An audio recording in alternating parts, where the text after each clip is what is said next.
नमस्कार। चलिए आज बात करते हैं इतिहास के एक ऐसे योद्धा की जिसकी कहानी शौर्य, ज्ञान और एक ऐसे बलिदान की कहानी है जिसकी मिसाल मिलना मुश्किल है।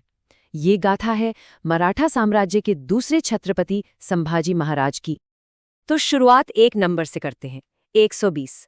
अब सवाल ये है कि ये नंबर आखिर है क्या।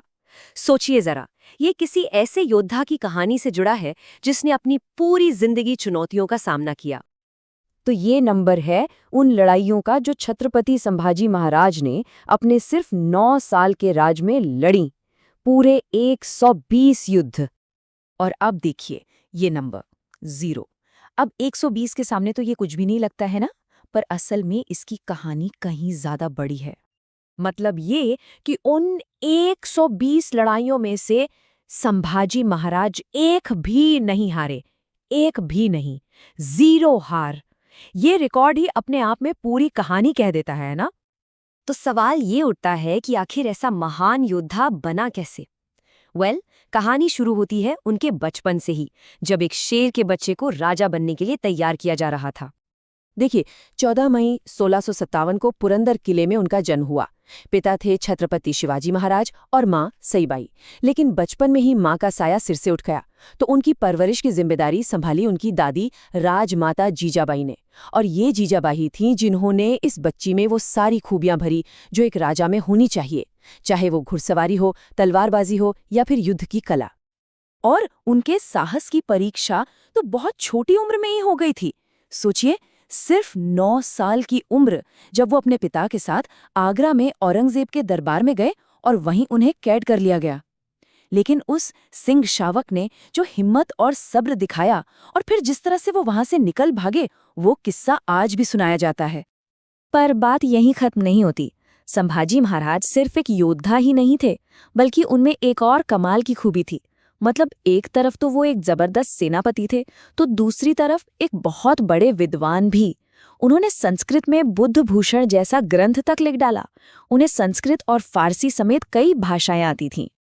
तो अब बात करते हैं उनके शासनकाल की। सिर्फ 9 साल का राज था उनका, लेकिन एक दिन भी ऐसा नहीं गया जब उनके सामने कोई चुनौती ना हो। मतलब जैसे ही वो गद्दी पर बैठे, उनका पूरा साम्राज्य दुश्मनों से घिर गया। एक ही वक्त पर उन्हें मुगलों से भी लड़ना था, पुर्तगालियों से भी और सिद्धी शासकों से भी। सोचिए, एक साथ 3-3 मोर्चों पर जंग। और ये चुनौती कितनी बड़ी थी, इसका अंदाजा इस नंबर से लगाइए। औरंगजेब कोई छोटी मोटी सेना लेकर नहीं आया था। वो खुद लगभग 5 लाख, जी हाँ, 5 लाख सैनिकों की फौज लेकर दक्कन में उतरा था।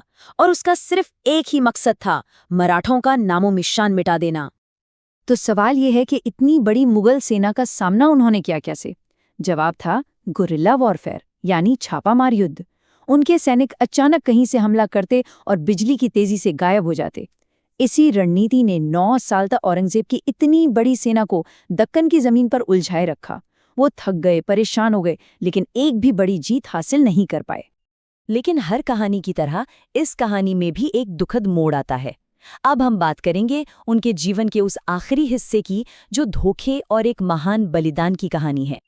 तो जाहिर है एक सवाल मन में आता है कि जो योद्धा कभी कोई जंग नहीं हारा, वो आखिर पकड़ा कैसे गया। इसका जवाब लड़ाई के मैदान में नहीं मिलता, बल्कि धोखे में मिलता है। हुआ ये कि फरवरी 1689 में संगमेश्वर में वो एक जरूरी बैठक कर रहे थे। तभी किसी अपने ने ही गद्दारी की और उनकी खबर मुगलों तक पहुंचा दी। उन पर अचानक से हमला हुआ। उन्हें हराया नहीं गया, बल्कि धोखे से पकड़ लिया गया।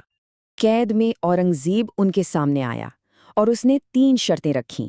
पहली, इस्लाम कबूल कर लो। दूसरी, अपने सारे किले हमारे हवाले कर दो। और तीसरी, हम तुम्हारी जान बख्श देंगे।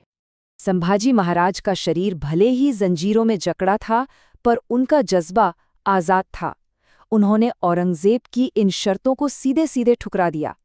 उनका जवाब किसी आग के गोले जैसा था, जिसमें उन्होंने साफ कर दिया कि वो अपने धर्म और स्वाभिमान से कोई समझौता नहीं करेंगे। और इस इनकार के बाद जो हुआ, वो इंसानियत की सारी हदें पार करने वाला था। अगले 40 दिनों तक उन पर वो जुल्म किए गए जिनकी कल्पना भी मुश्किल है। उनकी आंखें निकाल दी गईं, उनकी जुबान काट दी गई, बाघ के नाखूनों वाले पंजों से उनकी खाल उधेड़ी गई और आखिर में उनके शरीर के टुकड़े टुकड़े कर दिए गए। लेकिन इतनी भयानक तकलीफ सहने के बाद भी वो टूटे नहीं, उन्होंने अपना धर्म नहीं छोड़ा। लेकिन उनका ये बलिदान बेकार नहीं गया, बल्कि उनके इस बलिदान ने एक ऐसी आग जलाई जिसने इतिहास का रुख ही मोड़कर रख दिया और उन्हें हमेशा के लिए अमर कर दिया। और इसीलिए इतिहास उन्हें धर्मवीर के नाम से याद करता है। धर्मवीर यानी वो वीर जो अपने धर्म, अपनी संस्कृति और अपने स्वाभिमान के लिए सबसे बड़ी कुर्बानी दे दे, और उन्होंने यही किया। उनकी शहादत का असर देखिए क्या हुआ। इसने सारे मराठों को एक कर दिया। औरंगजेब जो दक्कन को जीतने का सपना लेके आया था, वो सपना हमेशा के लिए टूट गया। यहीं से मुगल साम्राज्य के पतन की शुरुआत हुई। तो देखा जाए तो उनकी मौत हार नहीं, बल्कि एक ऐसी जीत थी जिसने मराठों के अंदर आज़ादी की आग को और भी ज्यादा भड़का दिया।